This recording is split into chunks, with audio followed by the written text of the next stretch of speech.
अगर किसी parent company के पास किसी सब्सिडरी कंपनी के अंदर मान लीजिए 100% स्टेक है और पेरेंट कंपनी अभी ये चाहता है कि उसमें से 10% स्टेक सेल कर दिया जाए और सब्सिडरी वाला जो स्टेटस है वो रखा जाए, मतलब the parent wants to continue with the subsidiary relationship.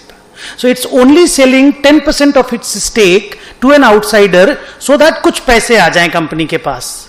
तो इस केस में जो कैश कंपनी के पास आता है, कैश का इनफ्लो होता है, that cash inflow is considered to be a financing activity का कैश इनफ्लो, बिकॉज ये माना जाता है कि आप एज इफ शेयर इश्यू करके पैसा जुगाड़ कर रहे हैं.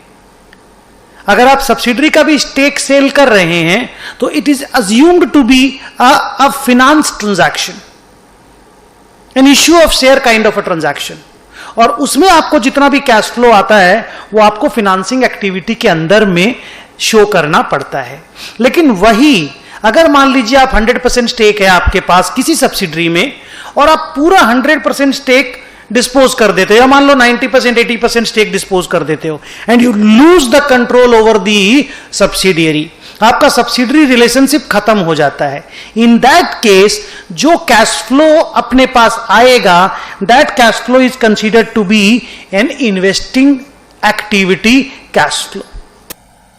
कैश फ्रॉम इन्वेस्टिंग एक्टिविटी इसको बोला जाएगा. और ये जो लेक्चर मैं आपको दे रहा हूं, this is from the view point of consolidated financial statements, means how do we present the cash flow from stake sale of subsidiary in the consolidated financial statements. ये मैंने आपको डिस्कस किया. So if there is no loss of control, it's a financing activity cash flow. If it's a loss of control, it's an investing activity cash flow.